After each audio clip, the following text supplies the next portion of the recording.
On November 12th, America stopped making the penny. Nothing in your change jar got rarer, not one coin. 29 days later, the same mint sold $6.96 worth of pennies for $16.7 million. Same coin, same year, same building. The difference is not the metal, and it is not that they stopped the presses. In the next few minutes I am going to show you what actually makes a coin rare, using the mint's own numbers, and why the last year of issue is not on that list. By the end, you will be able to spot a manufactured rarity in about 15 seconds. November 12th, 2025. The Philadelphia Mint, the building where American coinage began. The Treasurer of the United States, Brandon Beach, steps up to a press, says God bless America, and we're going to save the taxpayers $56 million, and presses a button. 232 years of 1-cent coins, and right there. The reason is not sentiment, it is arithmetic. In fiscal 2024, the mint spent 3.69 cents to make 1 cent. That was the 19th year in a row the penny cost more than it was worth, and in that year the cent alone lost the mint $85.3 million. The $56 million Beach promised is the annual saving on materials, so the coin's gone. And within a day, half the country was looking at its change jar. At that same ceremony, the treasurer said something that is not true. He said the last United States coin to be discontinued was the half-cent in 1857. The Associated Press printed it. A 37-second news clip repeating it has over 1 million views. And I repeated it myself, on camera, at the end of my last video, so let me fix it. The Coinage Act of February 12, 1873 killed 3 denominations at once: the 2-cent piece, the 3-cent silver, and the half-dime. The 20-cent piece was abolished in 1878. And on September 26, 1890, Congress ended the 3-cent nickel, the gold dollar, and the $3 gold piece. The cent is the first circulating denomination retired since 1890. Now hold that thought. If the government loses track of which of its own coins it has killed, what does it mean when it says rare? Rarity is not a feeling. It is 3 numbers. How many were struck, how many survived, and what condition they are in. Take the most famous rare cent in America, the 1909's BDB. Vintage 484,000.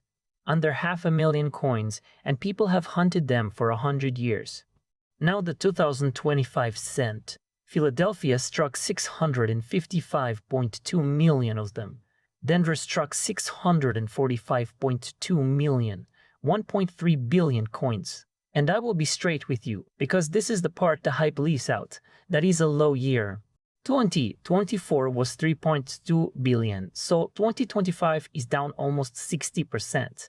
But down 60% from a mountain is still a mountain. 1.3 billion is about 2,700 times the mintage of the 1909's BDBB.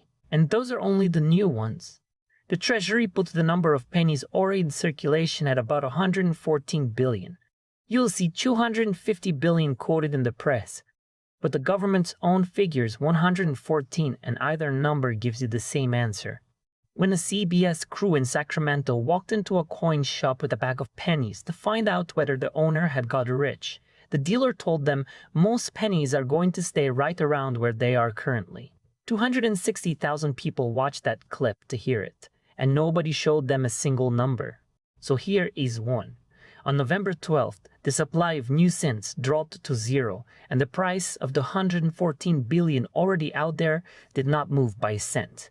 Except the market did move. Just not the way people think. Rolls of 2025 cents started selling for 20 to 100 times face value. Shops began swapping pennies at 2 cents apiece.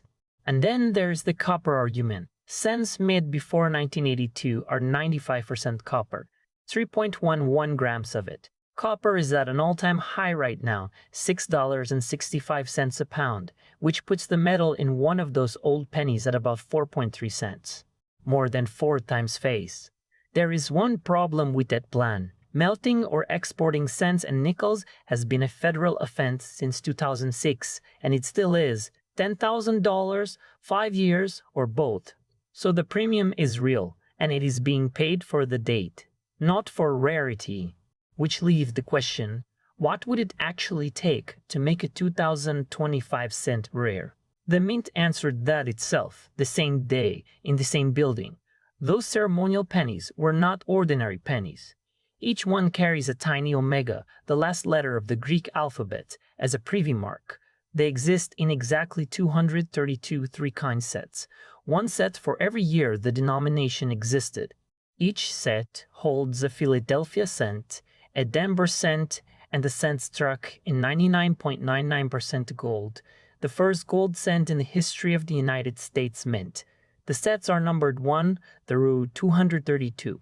Every one of them was certified by a single grading company and sold through a single auction house. Stax Bowers put it in the only comparison that matters here, at 232 pieces per type. These are more than 2,000 times rarer than the 1909's VBB. This sold on Thursday, December 11, 2025.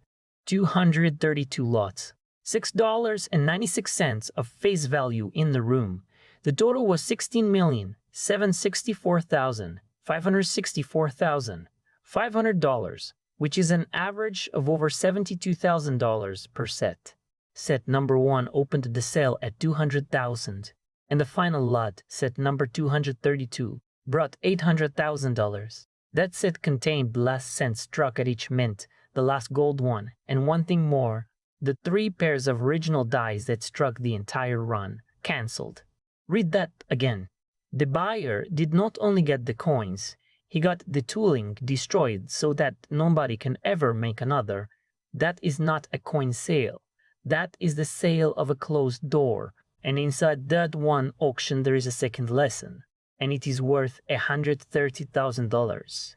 Every set was identical. Same year, same 2 mints, same omega, 3 coins. The prices were not.